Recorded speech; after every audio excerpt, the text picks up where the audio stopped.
Está na hora do Café Missioneiro, até às 2 da tarde. Acompanhe a sua revista diária da Novos Horizontes com o jornalista e comunicador Fábio Delarue. Um típico dia de primavera, 29 de setembro de 2015, 13 horas e 25 minutos. Está começando o Café Missioneiro, sempre com um grande prazer. A cada dia eu tenho mais prazer em produzir e apresentar esse programa. E recebendo, andando pelo centro da cidade, caminhando pelas ruas e recebendo apoio das pessoas em relação à linguagem do programa, à ousadia da Novos Horizontes. Não tem nada de ousado, a gente faz simplesmente um rádio mais claro, mais objetivo, sem se preocupar muito com uma visão política de alguém que esteja aqui nas minhas costas e eu transformado num marionete no ar.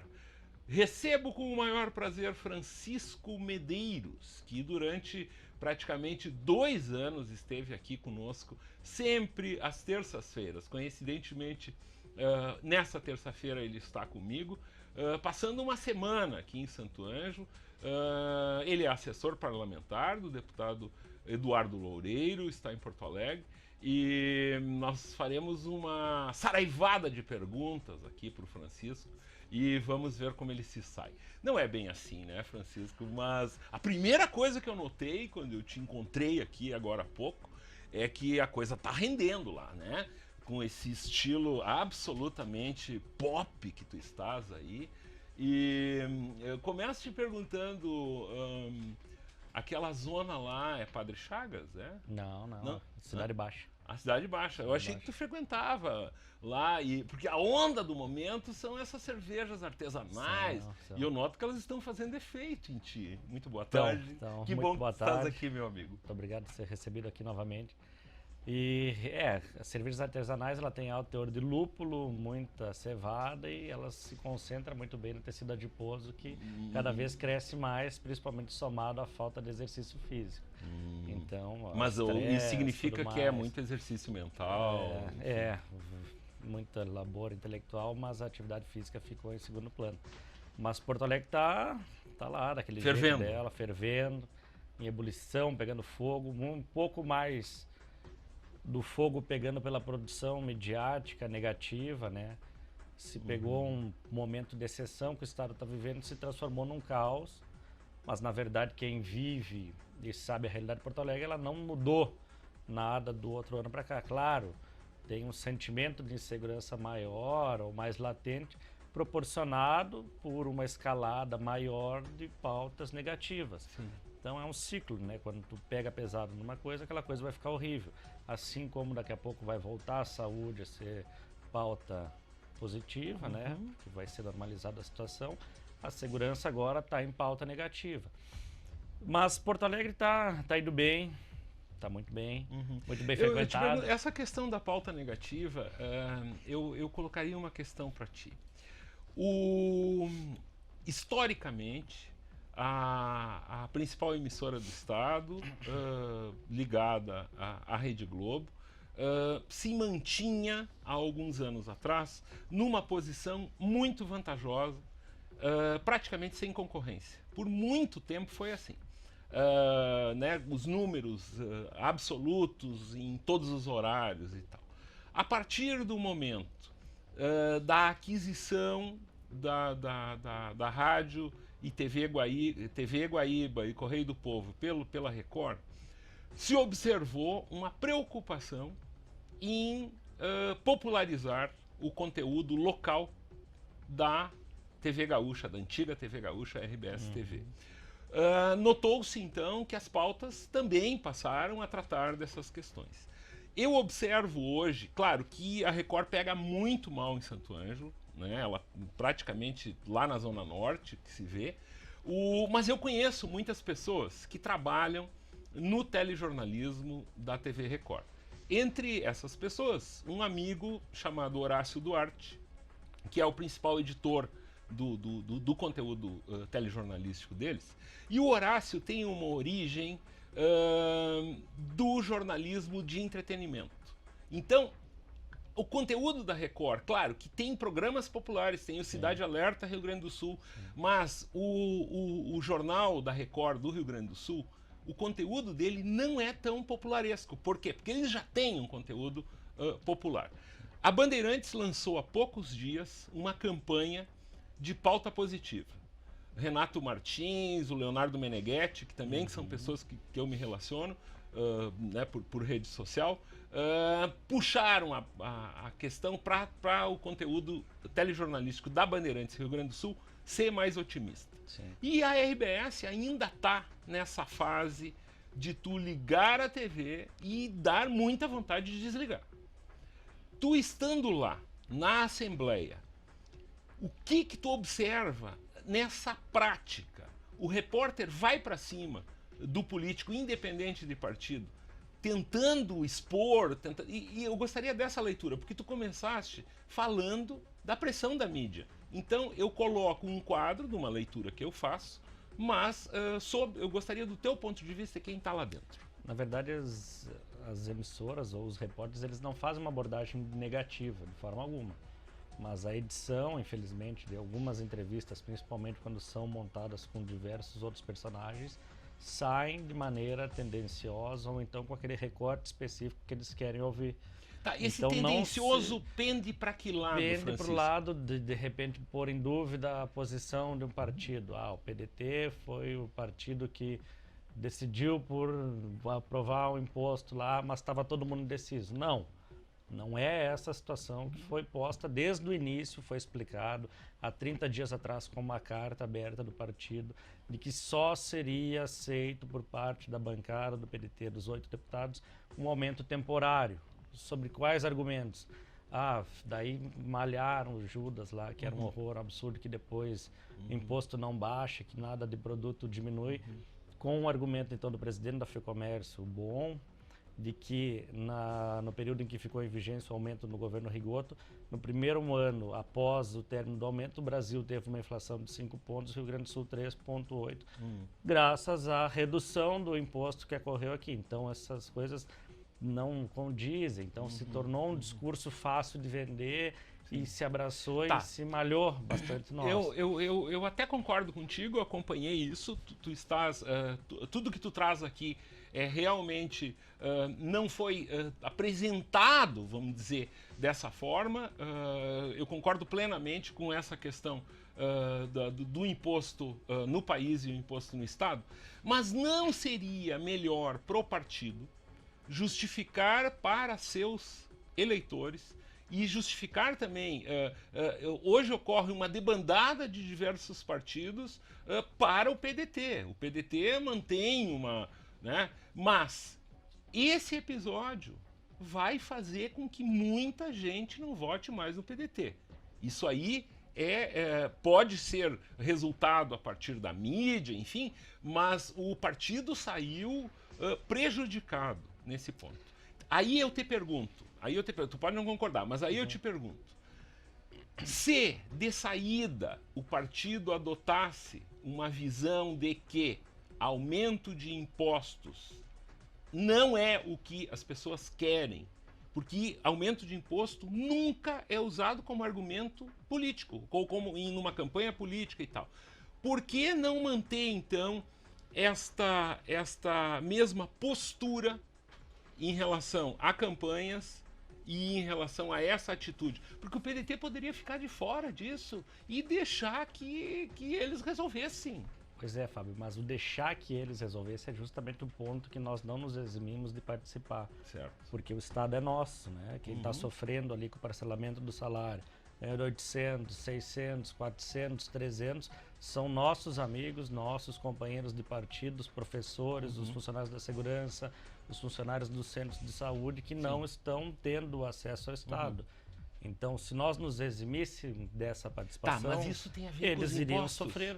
Também tem, né? O Estado vem diversas gestões cíclicas de ingestão estatal com medidas que agora desencadearam uma crise somada à crise nacional, né? Tu pega o jornal, tu vê a pauta negativa, todo dia as empresas estão demitindo 100, 500, 800, 1000 funcionários.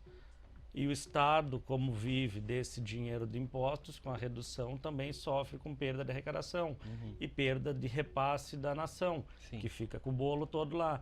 Então, o ponto principal dessa discussão é a seguinte: eu vou me eximir, eu vou salvar o meu capital político ali, vou fazer o discurso para a torcida, meter ferro nos caras lá, que eles que se virem, que eles tomem conta, eles ganharam a eleição, eles que façam mágica, mas na verdade não existe mágica. Não existe. Não existe mágica. Então qual foi a atitude? Extremamente corajosa, e não por troca de carguinhos, porque carguinho é ridículo se pensar nisso, mas então, qual foi a coragem do PDT? Eu não vou me eximir de participar dessa gestão que tem um prazo de validade que vai proporcionar com que daqui a 3 anos o Estado equilibre o déficit, que é de 5 bilhões ano. Em 3 anos ele vai conseguir equilibrar, para daqui a 3 anos nós termos um outro Estado. Certo. Eu achei extremamente de mau tom e um exemplo altamente negativo a colocação do governador Tarso Genro de como fazer a gestão para a manutenção dessa crise. O Estado abriu uma divisa fiscal para pegar mais empréstimo. Então, vou pegar lá... Tu fala do Tarso ou do Tarso, da entrevista Tarso, que ele deu na Zero Hora. Eu vou abrir uma divisa fiscal, vou pegar mais 2 bilhões para construir as estradas aqui de Eugênio de Castro, Rolador, Roque, acesso asfáltico, faço lá uma primeira camada de pavimentação, pego o dinheiro que era para ser investido nessa obra, tapo o furo do caixa e vou tocando a obra quando der, como e não fica pronto nunca, como se fez e como nós estamos vivendo as estradas sem terem concluídas, porque o dinheiro que foi pego para isso foi desviado para outro fim. Isso é um exemplo de como não se praticar uma gestão. Certo. Eu sou um irresponsável que quero tapar um furo abrindo outro furo. O cobertor um dia vai puxar e não vai ter mais como tapar a perna. Muito bem. Tu tens argumentos absolutamente plausíveis, mas a partir de agora, de que forma, porque o que a gente observou e essa situação implacável, vamos dizer assim, da rede social, em que o cara que tem um poder de objetividade, de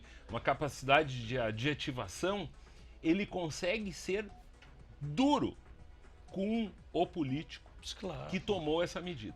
A gente leu aí, por exemplo, nas 2 últimas semanas, posições incríveis de incitação até às pessoas em relação ao futuro do PDT.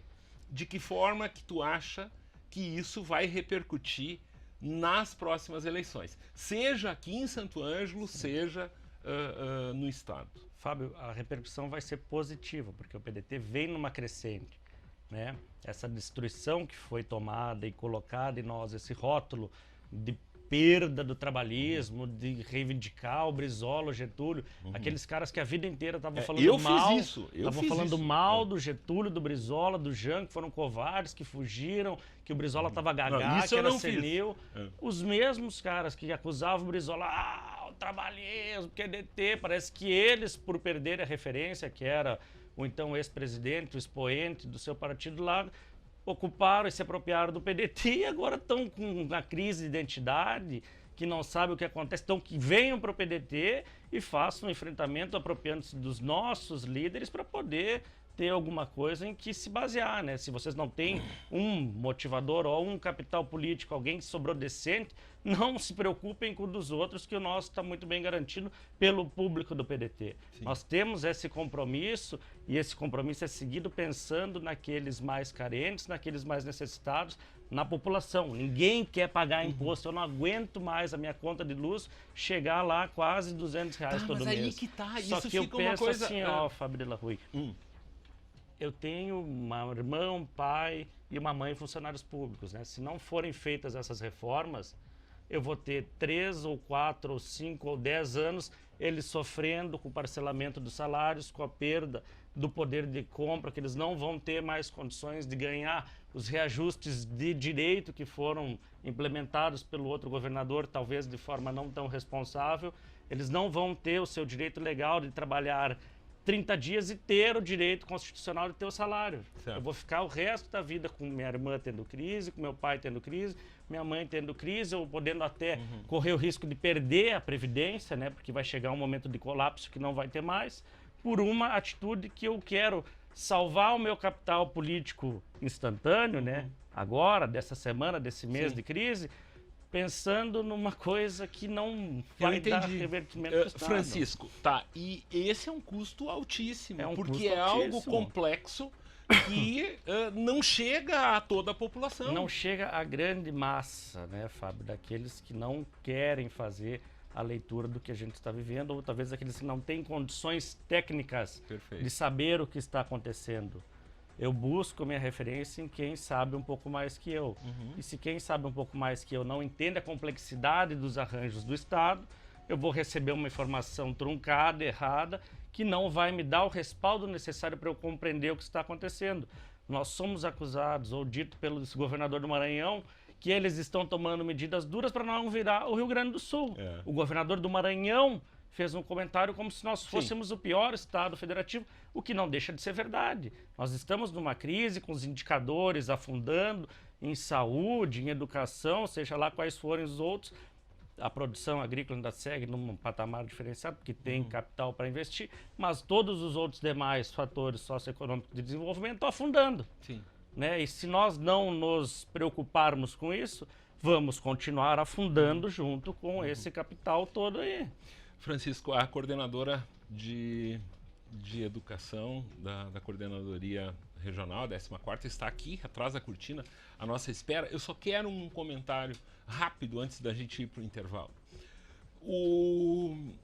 Aquela imagem, aquela sequência de imagens de um policial com salário parcelado batendo num professor com salário parcelado. Que leitura tu faz? Deprimente, né? Eu quase chorei acompanhando aquela manifestação lá. Eu estava ali na olhando, Assembleia? eu estava dentro da Assembleia, sitiado, sem poder sair.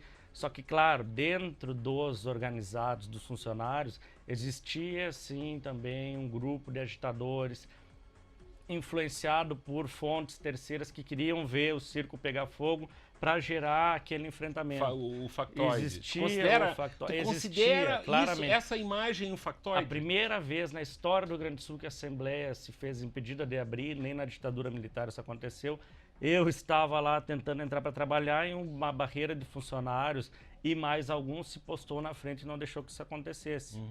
Foi feita a reunião com todos os líderes sindicais que lá estavam, acordaram a abertura da casa. Quando chegou lá esse grupo ali de 30 ou 40, que tu via na cara deles que eles não eram funcionários públicos, se postaram às portas e não deixaram ninguém entrar. Então esse grupo foi o mesmo que incitou também, claro, eu não estou aqui justificando, muito pelo contrário, eu entendo a dor, o sofrimento. Pelo amor de Deus, chegou a conta lá, a minha irmã mostrou para mim assim, 4 contas. E aí, Francisco, escolhe uma agora aí que eu vou ter que deixar as outras 3 penduradas. Tá vendo o que está acontecendo aí? Daí foi um horror. Só que é uma crise, é um momento extremo, não é uma coisa que foi construída do dia para a noite. Se tem um histórico todo perverso, ruim, maldoso com as finanças públicas, que uma hora ou outra é estourar. Sim. Né? Então tem que se enfrentar isso. Aí sim, com dignidade e com coragem, tem que se enfrentar, tem que tomar a posição e dizer eu vou fazer isso, por isso, e pelo Estado do Rio Grande do Sul, do que ficar em cima do muro e fazendo discurso fiado para a torcida. Muito bem, Francisco Medeiros está aqui conosco no Café Missioneiro desta terça-feira, botando fogo e trazendo as informações lá de Porto Alegre, ele que no momento vive por lá. A gente vai ao intervalo e em seguida estará de volta com o Café Missioneiro. 13 horas 47 minutos agora, o Café Missioneiro desta terça-feira. Está comigo o Francisco Medeiros e recebemos o reforço aqui para algumas informações. A coordenadora da 14ª Coordenadoria de Educação, Tânia Santiago, acompanhada de sua adjunta, a senhora Enida Salé. A gente falava aqui sobre a realidade que está vivendo o funcionalismo público. O Francisco nos fez um relato quase que emocional aqui dos dias, enfim, eu fiz perguntas a ele em relação a uma imagem que se transformou na imagem icônica desse período aí, onde um funcionário público acaba, pela sua função, tendo que agredir outro funcionário público que também vive a mesma situação, né? Algo a se lamentar dentro da realidade do Estado. Isso gerou também um período aí de greve, enfim, de toda uma turbulência na educação do nosso Estado. A senhora hoje pela manhã entrou em contato conosco aqui, pedindo um espaço e de imediato o espaço que a gente dispunha dentro da nossa programação é esse. Então, a senhora traz hoje para os nossos ouvintes, em relação a essa situação, de que forma as aulas serão recuperadas, enfim. Muito boa tarde, que bom que a senhora está aqui. Boa tarde, é um prazer estar aqui. Realmente nós estamos muito preocupados, né? Toda a equipe da 14ª Coordenadoria Regional da Educação, que envolve 40 escolas, 11 municípios da região missioneira, com essa situação toda que nós vivemos, né? Todos nós, trabalhadores de diversas áreas, não só da educação, os nossos pais, que pertencem a outras categorias, né, segurança, saúde, enfim. Infelizmente, vivemos essa crise, não somente financeira, mas uma crise ética, moral, enfim, né, que vem internacional, nacional e afeta o Estado. E nós estamos enfrentando, procurando cada vez mais uma pauta positiva. Dentro da educação, porque embora tenhamos essa situação de conjuntura, onde vivemos esse período de paralisações, de greve, e a educação está dentro desse contexto, nós queremos continuar apostando na pauta positiva, porque muito nós fizemos no chão da escola, todos os dias. Nós temos educadores profissionais competentes, equipes que trabalham o dia a dia, conduzindo a escola pública, dedicadas, heróicas, eu posso dizer. Que levam a educação, e isso é uma característica do professor. Claro, o profissional, o educador, ele ama a sua profissão. E nós já enfrentamos tantos desafios, tantas situações de melhorias para essa escola pública qualificada, e nós não podemos esmorecer diante agora dessas dificuldades que nos atingem.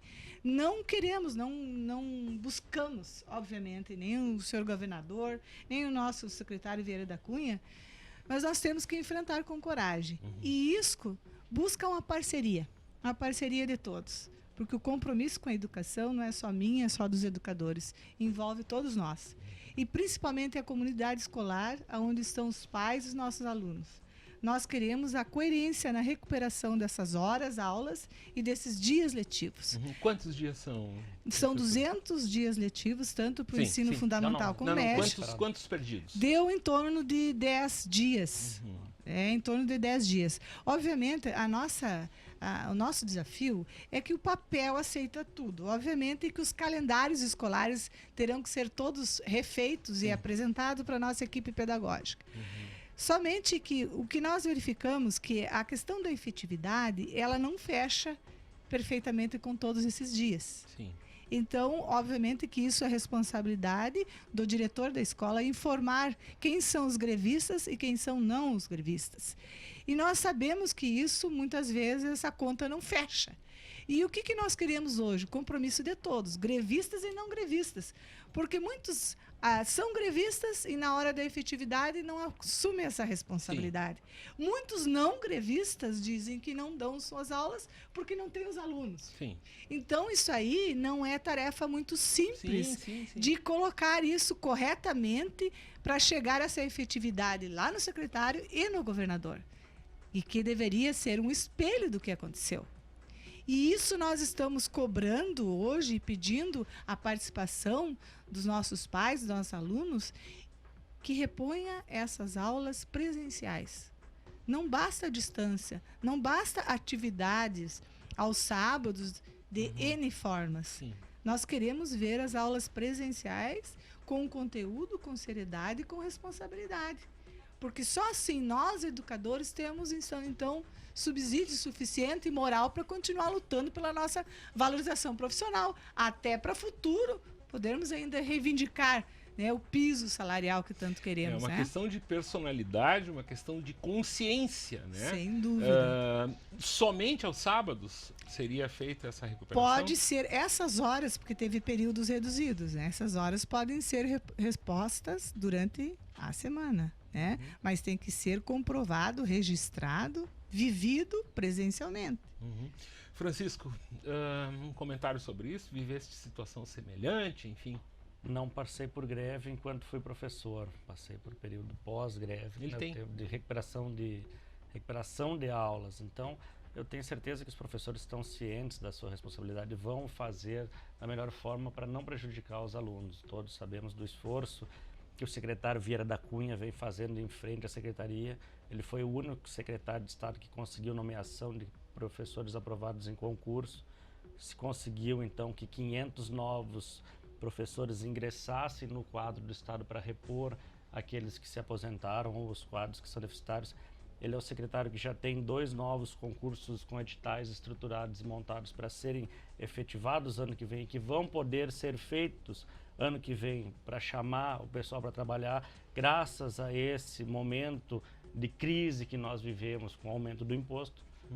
Tem que se ver o lado positivo também disso. Graças a isso, nós vamos poder ter a equipe técnica necessária para que se funcione as escolas, empregues, para que esses 1.200 policiais militares sejam efetivados e contratados, para que os agentes da saúde sejam contratados e nomeados, para que os policiais civis ocupem os postos desses 600 que estão no aguardo, né? É ruim, mas o Estado vai ter um salto qualitativo também. Eu tenho certeza que as diretoras das escolas estão cientes e participando de forma positiva sobre isso.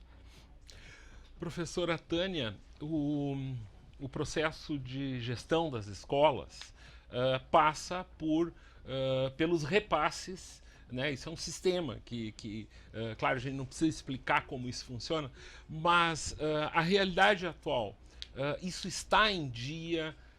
De que forma o governo consegue equacionar o período de crise em relação a essas necessidades, porque a vida continua. Sem dúvida. E as escolas, a gente sabe disso, eu já estive por um período muito próximo disso, vivenciando isso, claro, foi há 20 anos atrás, mas eu entendo muito essa dinâmica, enfim. E como é que está isso? Porque, assim, a gente recebe alguns comentários em relação a isso, eu gostaria a sua posição. Essa semana foi atualizado o último repasse que estava faltando.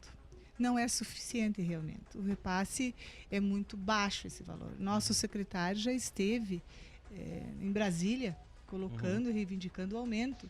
30%, R$30, aliás, por aluno de custo para o custeio de alimentação nas nossas escolas, obviamente que é inviável. Tá, e de que forma que se soluciona, se equaciona Bem, isso? buscando recursos.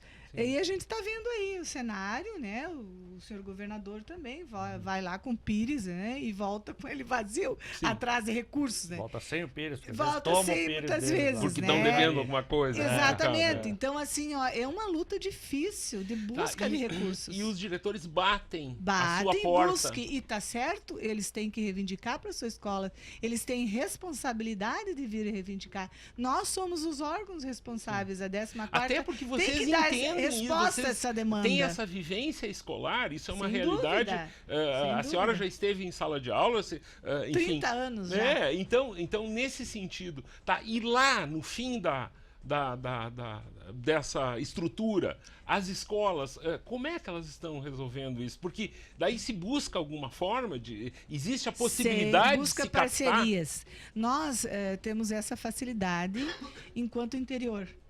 A comunidade é mais próxima, a comunidade escolar é mais próxima da equipe diretiva das escolas e nos ajuda muito. Então, as equipes diretivas buscam recursos NDNs, seja em quermesse órgãos, instituições, promovem, enfim. Pode notar, você vai visitar nossas escolas, elas estão dignas, elas estão de pé, elas não são quebradas, pichadas, destruídas, como a gente vê em grandes centros. Sim. Porque no grande centro a vida é diferente, essa proximidade de ajuda fica mais distante. E passa também por questões assim, porque eu tenho uma grande paixão por essa temática da educação. Eu considero uma das notícias tristes de ver, porque a gente vê tanta coisa triste, invasões a escolas com depredação, com sinistros, enfim. Essa situação aqui existe, nós temos uma realidade de controle disso. Como é que está essa situação? As escolas estão seguras? No interior existem casos não, aqui? totalmente seguras não. Obviamente que existem casos, mas não tão pontuais como no grande centro. Sim. O nosso secretário tem preocupação com essa questão da prevenção da violência. Exato. Porque daí já envolve tudo. Já envolve drogas, né? A escola é o espelho dessa sociedade que a gente vive. E o que nós estamos agindo? Formando comissões de prevenção à violência com mediação de conflitos. Para isso existe toda uma formação que a Secretaria está proporcionando para professores, principalmente de algumas escolas de tempo integral. Obviamente que o governo não tem condições de ter essa ação política em todas as escolas. São 2.540 escolas no estado. Mas dentro de cada coordenadoria, em torno de 4 a 5 escolas que vão ser totalmente de tempo integral, porque nós acreditamos que é esse o caminho para melhorar essa sociedade que a gente vive. Somente uma escola de tempo integral, ela exige recursos, muito. Ela é uma escola cara. Praticamente o dobro, ela é uma escola cara, Sim. Em termos de recursos, em termos da estrutura física, em termos de tudo. Mas se está caminhando para isto e nós estamos nos preparando para aos poucos ir implementando a escola tempo integral, que é por lei. Sim. É que vai chegar ela é uma política de Estado, não é política de governo. Sim, ela tem que continuar até nós chegarmos a atingir todas as nossas escolas, porque é aí que nós acreditamos Eu vendo que vamos a senhora melhorar. falar agora aqui, eu tenho que dar quase que um depoimento pessoal. Há 23 anos atrás, eu participei da inauguração de praticamente todos os CIEPs do Rio Grande do Sul. A senhora já contei isso aqui. É um período que tudo isso foi muito criticado. E se falar, naquela época, se falava em educação em tempo integral. E vendo a senhora falar agora aqui, eu fico pensando, eu digo, que pena que essa política daquela época não evoluiu. Porque a gente, e tomara, né, de que isso sendo uma política de Estado, não uma política de governo, tenha continuidade. Que isso realmente tenha continuidade para daqui a 20 anos outras pessoas não estejam lutando mais uma vez por isso. Isso está mais do que comprovado, assim, que o turno inverso, com outras atividades qualificadas, e assim, ó, se buscar coisas que realmente interesse, conforme interesse para esses jovens, não algo que não faça parte do seu contexto, mas então que vão aprender dança de rua, que é tão legal, outros tipos de expressões de teatro, de música, fazer banda, entende? De achar formas que também não se vincule a uma educação tão rígida, que com uma ligação ao entretenimento, ao que as pessoas gostem de fazer. Mas né? Todas essas ações são educativas. Exatamente, isso está comprovado. Tudo contribui para que o aluno se encontre em determinado momento em alguma arte. Existia um preconceito quanto a isso. Diz, esses guri aí estão fazendo rock, ou tão pagode, ou coisa assim. Isso é muito bom, isso faz muito bem. Muito bom, faz parte da educação e precisa ter esse tempo e esse espaço. Exatamente. Mas para isso tem toda uma estrutura que tem que se chegar. E as pessoas têm que pensar nisso, né? Porque, claro, Claro que envolve, como se falou aqui, de muito investimento, mas o espaço físico está lá e as pessoas existem. E tem que aproveitar. Esses CIEPs que foram construídos, eles estão nessa estrutura e muitos deles, inclusive o Nírio Carreira Machado, nosso aqui, ele faz o atendimento turno integral. Não é o ideal, ainda são oficinas, mas continuou dentro desse trabalho de atendimento. E o que se tem que fazer? Aperfeiçoar esses relacionamentos de forma que culturalmente as pessoas e o próprio educador e a comunidade façam isso de forma que busque uma outra maneira de agir com o aluno. Não é na repressão autoritária que tu vai incluir. Pelo contrário, agindo muitas vezes autoritariamente, nós estamos excluindo, e esse aluno ele vai para o lado da marginalidade. Então, nós temos que agir culturalmente nesta maneira que é através das artes, de tudo que tu citou, de atividades, que tu conquista os alunos, não é? Hoje, através da internet, porque as crianças já nascem com um chipzinho, né? Diferente da nossa geração, né? E por que nós, educadores, não podemos aprender com eles? Sem dúvida, o professor ele tem que buscar isso, embora ele não tenha essa facilidade, mas ele vai aprender. O professor hoje é um mediador, ele vai passar a sua experiência, seu conhecimento, mas ele também vai evoluir, também vai aprender com a juventude, com a criança que vem já, né, com essa facilidade. E é por isso que a gente está trabalhando, inclusive, com recursos humanos para isso, porque nós não podemos ter o professor em setores, né? Simplesmente cumprindo uma tarefa. Ele se formou e ele tem o dom e ele ama a sua profissão, senão ele não segura as pontas. Se ele não se apaixona, né, ele não vai até o final, ele não resiste a tudo isso, né? São 2h04, a gente estourou o nosso tempo. A senhora tem uma consideração final? Eu gostaria de dizer que lá nós temos a nossa equipe aqui, a nossa adjunta, é uma equipe bem estruturada na 14ª, temos as nossas diversidades, os nossos conflitos, mas nós estamos fazendo um bom trabalho conjunto, acreditando que é por aí, que é dando exemplo, é mostrando uma ação democrática, começando pela nossa casa, que é a 14ª, para poder chegarmos em todas as nossas escolas, nossos alunos, né, nossos adolescentes.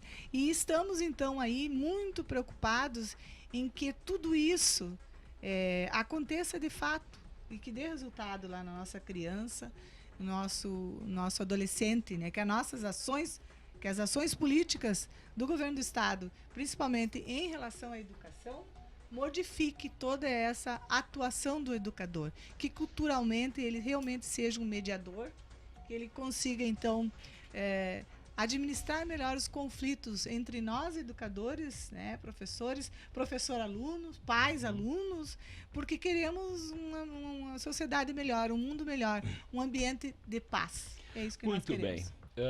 A coordenadora Tânia Santiago conosco aqui no Café Missioneiro. Francisco Medeiros, tu estás essa semana aqui e eu sabia que não ia dar tempo de falar sobre tudo. No dia 14 de setembro, tu fizeste uma crítica muito contundente em relação a um assunto que a gente durante 2 anos bateu na mesma tecla aqui. Tu tens condições de voltar ao programa quinta-feira? Ou tu tem... Então a gente vai falar sobre mobilidade urbana. Muito evoluiu a coisa, porém, só que não, como se diz hoje em dia, né? Evoluiu, só que não. Mas a gente vai resgatar um pouco esse assunto aí. A gente pode até chamar mais alguém para conversar conosco aqui. E eu quero aproveitar que tu estás aqui e a gente tem que...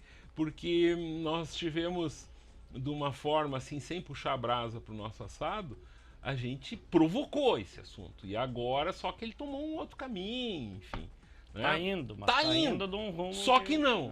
Né? Indo pela beirada. Muito bem, são 2h06. O Café Missioneiro desta terça-feira esteve agitado aqui. E nós estamos concluindo o programa. Jeter Paz está aqui para tomar conta do FM 104.7. Na NHTV, as duas programações se separam agora. A NHTV exibe os videoclipes selecionados pela nossa equipe. Eu estive com o Marcos Luft, o Matheus Rasta e o Sérgio Luiz Toneto Júnior. Retorno amanhã com a participação do pessoal da URI, que estará aqui no programa, falando sobre uma campanha que está sendo desenvolvida pela universidade em relação à dengue. Este é o tema do Café Missioneiro desta quarta-feira. Boa tarde e até amanhã.